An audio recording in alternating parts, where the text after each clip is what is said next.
Citi used to have one of the best premium cards on the market, the Citi Prestige, but it's been discontinued for a long time now, and it's time for Citi to bring back some type of premium credit card offering. My name is Sean, and I'm here with my co-host. Hi everyone, I'm Sherwin, the other half of the Credit Card VS podcast. Today, all about Citi's need for a new premium card. Now, even without a high-end premium card, Citi's current program, I think, has a very strong value proposition, and I really like it. For one, it requires a low annual fee setup. You really only need one $95 annual fee card to start a Premier to unlock transfer partners, which is not bad because the other cards in the trifecta system don't require an annual fee at all. So it's pretty maintainable. And it also has strong multipliers, arguably the best across all the competitors, in my opinion. So the Premier card will give you a lot of good, useful 3x categories that are all uncapped: dining, gas, grocery, air travel, hotels, and even EV charging. So literally the ones that people use the most. If you get the custom cash, it gives you 5x points on your top spending category up to $500 a month, which is amazing, especially since you get to pick your own category, not stuck with like the Chase or Discover categories where they pick for you each quarter. And then, of course, Citi Double Cash earns you 2x points on everything. So when you combine all those points together, that's a very strong base earning rate. They also have unique airline transfer partners like EVA Airlines, that other banks don't necessarily have.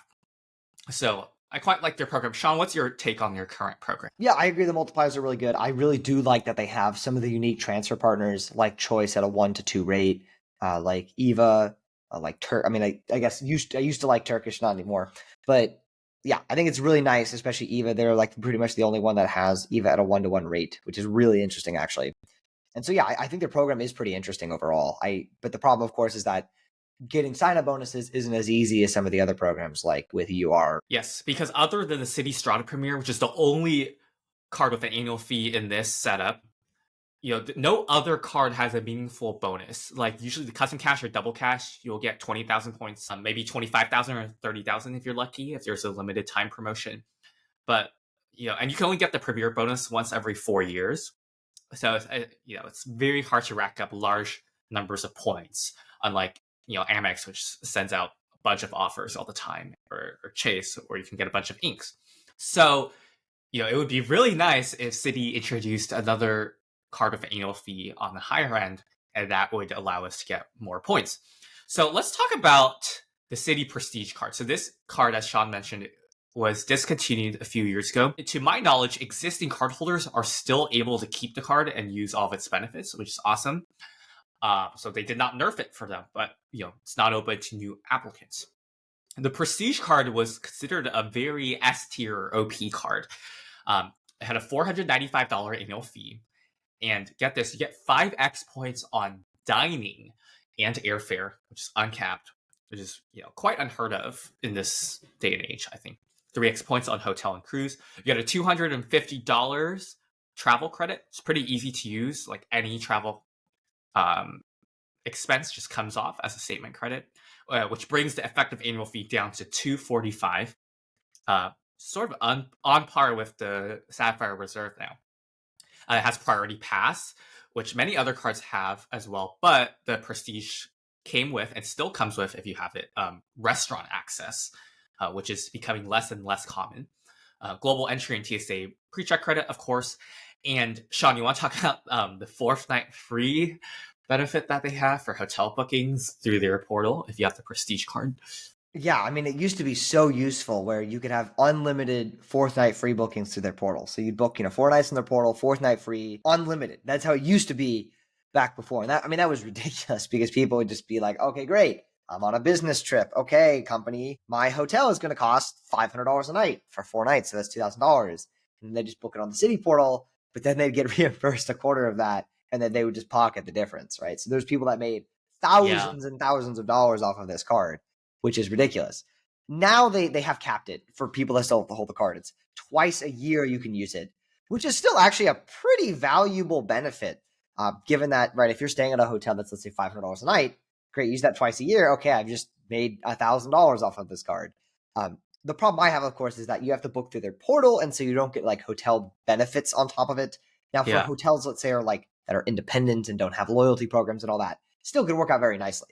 And it's still a very interesting perk to offer because I can't even imagine they offered it like unlimited fourth night free before, because I would imagine people must have just abused that thing like to no end. Yeah. I think another huge thing back in the day with the Prestige card was the travel protections or like Oh yeah. crazy good S tier. I mean, I heard stories of them having 3 hour trip delay insurance. Pretty sure they don't have this anymore. But like, come on, if you're traveling for business, you're gonna run into a 3 hour delay once in a while. So some consultants would just like be like, "Oh no, my flight is delayed for 3 hours. How am I going to get my work done without this $400 new pair of headphones?" Right? And then they would expense it, and the insurance company would pay it. So I doubt that's coming back. But yeah, it's actually kind of crazy how far Citi has fallen in this regard because they used to have literally the best travel protections with the Prestige card, and then there was a period of time where they removed like all travel protections from like even their Premier card, right? So like you were like literally uninsured if you bought any airfare with City Premier, which like it makes no sense if they're trying to market themselves as a travel card. And like even the other $95 annual fee cards from like Chase Sapphire Preferred, for example, or the Venture card from Capital One all have travel protections. So, huge fall in my opinion. But anyway, I doubt much of that is really going to come back if they are to launch a new Prestige card again. So let's sort of talk about our hopes and expectations. So Sean, you want to go first? Sure. Yeah. So, okay, I'm expecting here at least a $550 annual fee. I could see it going up to 700 if they want to compete with the platinum. Think that's pretty standard these days. In terms of the like, I think we're going to see a basic suite of perks. I think everyone in every premium travel card is going to have these basic suite of perks. There's going to be priority pass. There's going to be global entry / TSA pre-check. Right. There's going to be all these basic things. There may even be some statuses that are thrown in. Like, I wouldn't be surprised if we see like a Hilton Gold or something like that, or like a Marriott Gold added on. Maybe not, because those hotel chains have partnerships with other card issuers, but I would not be surprised. Maybe some choice status is thrown on or something like that. Can I add something really quickly? Yeah. Yeah, you mentioned Party Pass. In my view, if they really want to compete, it's no longer sufficient to just have a basic Party Pass lounge access. They either need like to keep the Party Pass restaurants to differentiate themselves, or they need to start like opening their own lounges. Like, for example, Amex was known for their Centurion lounges, but now Chase has their Sapphire lounges that you need the CSR, the Ritz Carlton card to get in. Capital One has opened their lounges where you need a Venture X to get in, and that's has allowed them to compete. So it's no longer like remarkable for your card to have Party Pass. Like you need to have something more than that. So I'm hoping City will open their own lounges, which is a difficult, expensive process. But until then, they better at least offer like Party Pass restaurants or a different lounge network. Yeah, I agree. I think priority pass restaurants would be interesting just because we've seen that gutted across the board. Yeah. And having a card issue with that would be really nice, because I think those are actually sometimes some of the best lounges or some of the best experiences Yeah. you can get access to. Because a lot of times these lounges kind of suck, but a restaurant usually has like some reasonable degree of quality with it. And they were pretty generous in like the amount of credit you get. So I think that would be really good. So I think what's also might happen potentially is they may do the typical card strat of, oh, we're going to offer really high multipliers in one really niche category that no one ever spends in. Maybe they might do that. I could see that happening. In terms of like what I want to see, right? Same thing with Party Pass restaurants. I would like them to do a somewhat simple to use credit like the Venture X. I think those are great when they have those. I would not be surprised at all, though, if they do this like, oh, you get some DoorDash credit and you get some other miscellaneous, like just Can I split it say up into something really small credits. quickly? I For think sure, yeah. it is more than likely that they will have a bunch of small, difficult to use credits as opposed to a one big travel credit. We already saw Citi's high-end American Airlines card do this, and in my opinion, their credits were even more ridiculous than the American Express ones that we've been seeing lately. Because generally, like, when you market a card to consumers now, it's much more flashy to say, here's a $600 annual fee, but over $1,200 in credits, then here's a $400 annual fee but you get it very easy to use $250 credit, right? Like even, and it actually oftentimes costs the credit card companies much less to offer these huge amounts of credits in terms of dollar amount because they can get partnerships with these brands and stuff, and special deals, as opposed to offering an easy to use credit where they really have to bear the cost of the entire value of the credit while also delivering a lower dollar value of credit to the consumer. If that makes sense. No. $12 monthly Jamba Juice credit, I think, is more likely at this point than a $300 easy to use travel credit. I agree. I do think, I'm hoping, and this is, I think there's a chance they do this though, is they bring in some type of like premium hotel collection, like what VentureX has done or like what FHR has done. That way you can, hopefully like book on their portal and still get your status perks. I think what would be really interesting, what I would like to see, and I think this makes this card unique, at least for me, is like they bring back fourth night free, maybe in a limited capacity, right? Maybe a limited, like still limited twice a year or something like that. But when you book through the portal, or maybe when you book through a premium hotel collection, which is probably the more likely the case, you can still stack your status on it. And so that way it's not like, oh, I'm sacrificing a bunch of points earning and a bunch of status benefits because to use this, but I can use it on top of that.